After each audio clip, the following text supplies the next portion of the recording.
show you the strange behavior of honey observed you.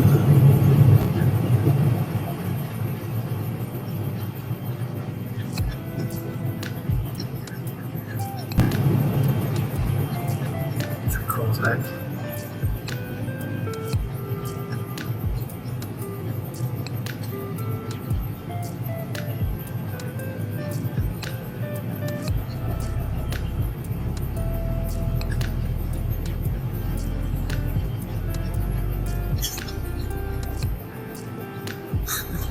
Strange things happen.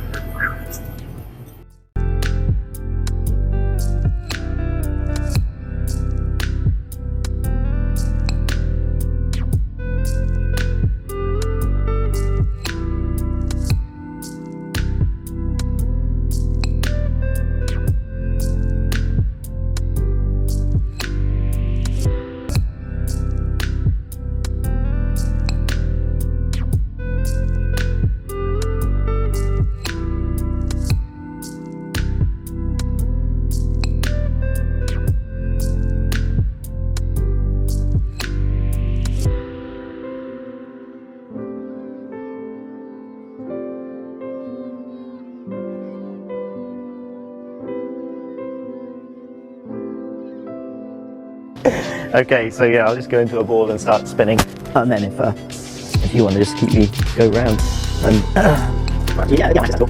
It's more complicated than this. Yeah, don't worry. Yeah, that's it. So I'm just on the cheese, so it's yeah. So yeah, that's the last one. Okay, I'll do sorry. But I'm going to do it. So and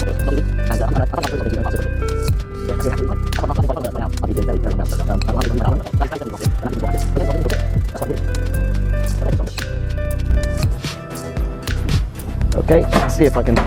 I'm feeling dizzy. I'll see how quickly it stops. So it definitely felt dizzy initially, and now it's gone. No, is that quick? Yeah, completely normal. Amazing. Yeah, and again, I wouldn't be able to kind of just get off a fairground ride spinning that quickly for so long. I feel normal. Yeah. Crazy. It is amazing. It's a good demo. Yeah. Okay. The question is, if you get a cloth dripping wet without gravity and you wring it out, what's going to happen? What will happen to a wrung out cloth? So, and had to use equipment that was here on board the space station. We may have the coolest washcloths ever here on the space station. I'm going to show you. Here's one of our washcloths. And it's compacted. It's put down into this little tiny hockey puck so that it saves space. And so when you open up your hockey puck and turn it into a washcloth, it was compressed in a great big vise somewhere. Okay, so here's my washcloth, like a magic trick. And now I'm going to get this soaking wet, and then we're going to see what'll happen when we wring it out. Meredith and Kendra suggested that I dip this in a bag, but bags don't hold water in space, so instead I filled a water bag. This has drinking water in it. And I'm going to squirt a bunch of water into this washcloth.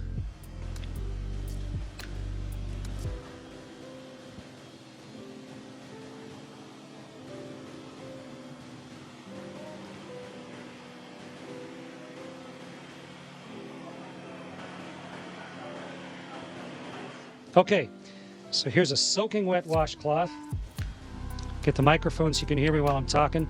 And now let's start wringing it out. It's really wet.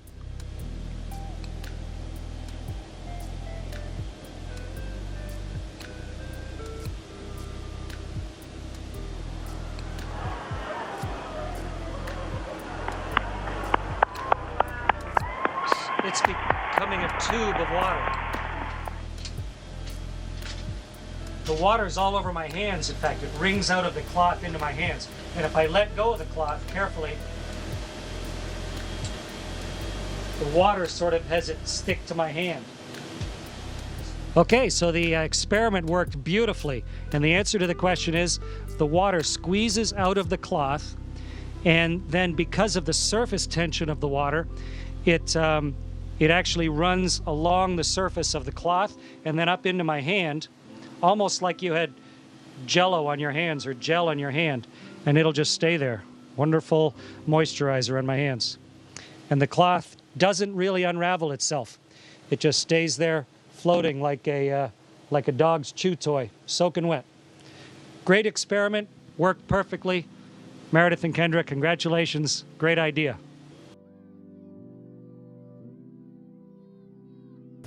So here's a common question. Can you cry in space? Do tears work? Well, let's try it out.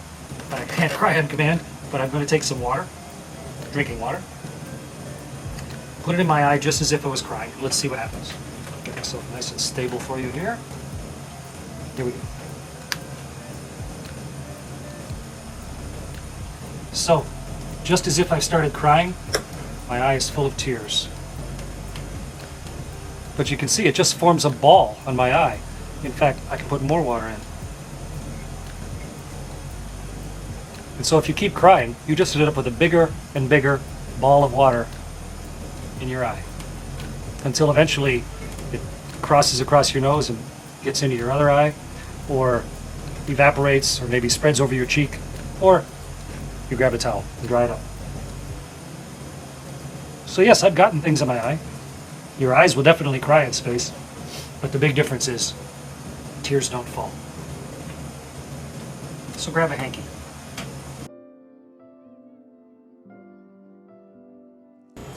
Hi, Chris Hadfield here aboard the International Space Station. We keep busy on board the space station. Long days, lots of work, physical exercise. At the end of it, you're tired. But how do you sleep in space? In order to make it comfortable for the astronauts, originally they were going to put us all in one habitation module with sleep stations all around it.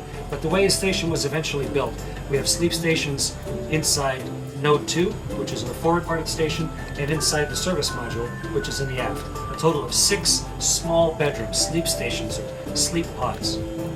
And inside each one is just a sleeping bag tied to the wall. You might think it's uncomfortable not having a mattress and a pillow, but without gravity, of course, you don't need anything to hold you up. You can just completely relax. And you don't even need a pillow. In space, you don't even have to hold your head up. So you can relax every muscle in your body, and your arms float up in front of you. Your head tips forward. But before I go to sleep, I gotta put on my pajamas, because I have space jammies. I'll be right back. Great. I'm in my super comfy Russian full-length pajamas. Nice for when you have to get up in the middle of the night, and ready to go to bed. I'll show you where I sleep.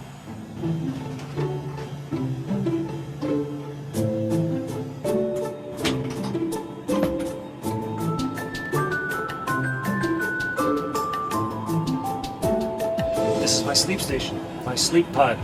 This is where I spend up to 8 hours every day, here on board the space station. It's actually on the floor, but once you're inside, you just can't tell.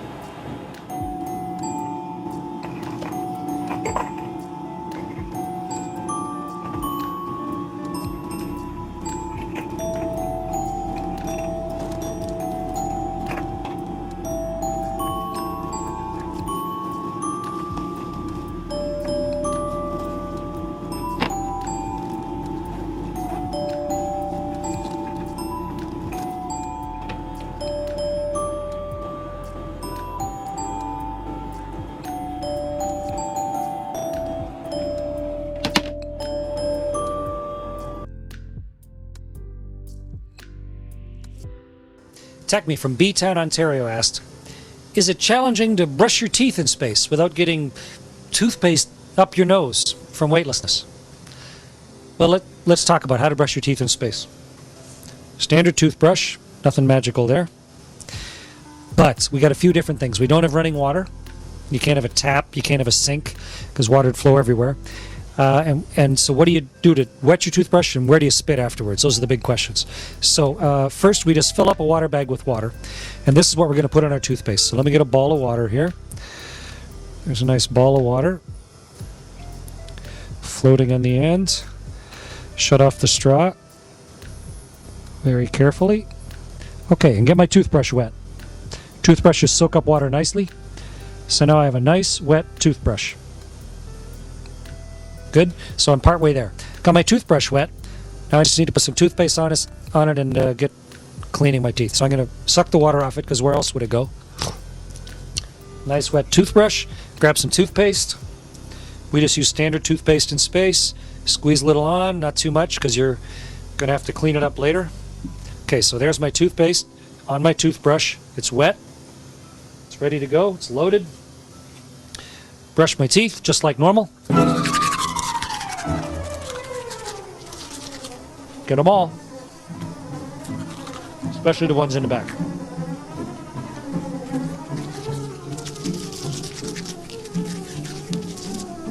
You should brush your teeth for about as long as you can sing Happy Birthday. That should be long enough.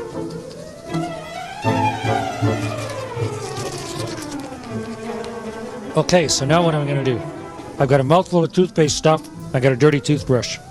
So what I do is I just swallow the toothpaste. It's edible, won't kill you. And what else am I going to do? Put it in a rag and have a dirty rag? Doesn't make any sense. So in space, you just swallow your toothpaste. It leaves my toothbrush just a little bit dirty, so I need to find where my water went and rinse it out.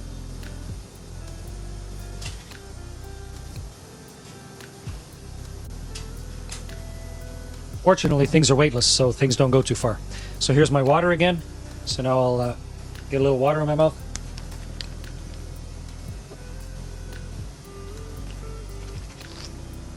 Rinse out my toothbrush.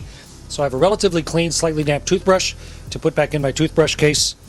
The toothpaste is hung back on the wall. We communally share one toothpaste tube, just like living in a dormitory, and I still have good water to drink. And it doesn't go up your nose. There's nothing to push it up your nose. It just floats, so it works fine. That's how you brush your teeth in space.